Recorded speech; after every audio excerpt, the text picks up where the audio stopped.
Journalists have been barred from covering the trial of 6 alleged coup plotters accused of making moves to oust President Bola Tinubu. Hi, welcome to What's Happening. These are our top 10 stories countdown today. At number 10, China has blocked Meta's acquisition of AI startup Manus, the country's top economic planning body said Monday, following media reports last month that Beijing had restricted 2 co-founders from leaving the country. Beijing's National Development and Reform Commission said in a statement that it will prohibit the foreign investment in the acquisition of Manus project and requires the parties involved to withdraw the acquisition transaction. At number 9, Real Madrid striker Kylian Mbappe is a doubt for the Clasico on May 10th after his club confirmed Monday he has sustained a thigh injury. He has been diagnosed with an injury to the semitendinosus muscle in his left leg, said Los Blancos in a statement, after the France captain went off hurt during Madrid's 1-1 draw against Real Betis in La Liga last Friday. Madrid, second in the Spanish top flight by 11 points from leaders Barcelona, faced Espanyol on Sunday before taking on the Catalan Giants the following weekend. At number 8, the lawmaker representing Kogi Central Senatorial District, Natasha Akpoti-Uduaghan, has pledged to facilitate the installation of free Wi-Fi in strategic locations across her constituency as part of efforts to boost youth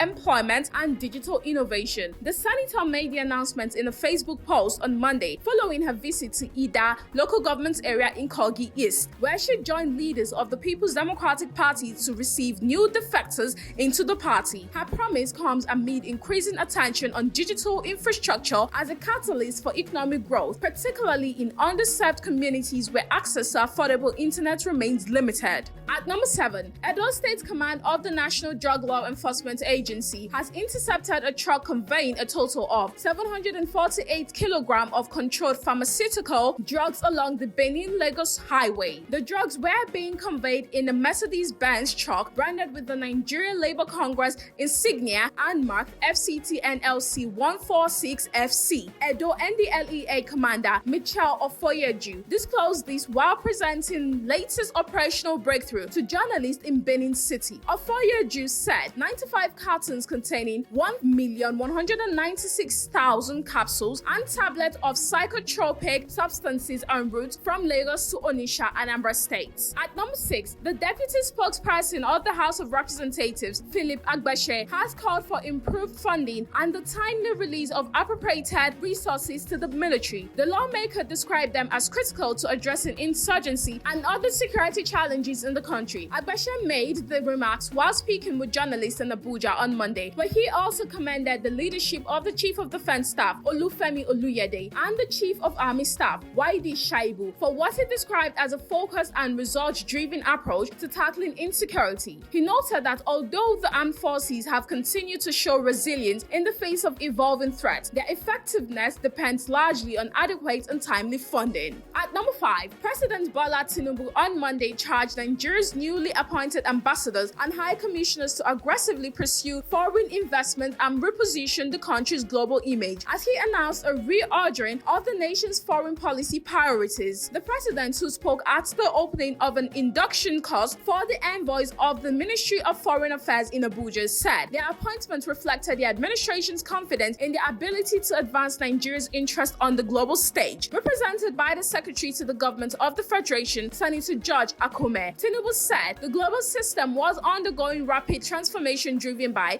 shifting geopolitical dynamics, economic uncertainties, technological disruptions, climate challenges, and emerging security threats. At number 4, Justice Peter Lifu of the Federal High Court Abuja has adjourned hearing in a suit filed by the National Forum of Former Legislators seeking the deregistration of the African Democratic Congress, Accord Party, Zenith Labour Party, and Action Alliance over an alleged breach of Section 225 of the 1999 Constitution. Justice Lifu fixed May 5th for a hearing after granting the NFFL leave to amend its originating summons to formally include other political parties allegedly found to be in breach of constitutional provisions alongside the ADC. The plaintiffs had sought the amendment, arguing that the affected political parties must be properly joined in the suit. At number 3, the federal government has introduced a national textbook ranking system for primary, junior, and senior secondary schools as part of efforts to improve quality assurance and standardization in the country's education sector. The Federal Ministry of Education said said the initiative was also designed to address the proliferation of textbooks and ensure that only high-quality curriculum-compliant materials are approved for use in classrooms nationwide. The Minister of Education, Tunji Alausa, alongside the Minister of State for Education, Suwaiba Ahmed, explained that the Nigerian Educational Research and Development Council would retain its statutory responsibility of approving textbooks. At number 2, the United States mission in Nigeria on Monday warned Nigerian travelers against visa overstays, saying the unlawful practices can affect future applicants. A statement shared obtained from its X handle on Monday, it emphasized the compliance with U.S. immigration rules. It warned that visa fraud and misuse of travel documentation remain serious concerns, encouraging applicants to continue to respect visa conditions throughout their stay in the country. The mission urged the public to play a role in safeguarding the integrity of the system. At number 1, journalists have been barred from covering the trial of 6 alleged coup plotters accused of making moves to oust President Bola Tinubu. In a case that was not declared a secret trial, concerns have been raised as to its transparency in handling the matter. Judiciary correspondents were on Monday left uncertain about developments in the case, particularly as the suspect bail application is pending before the court.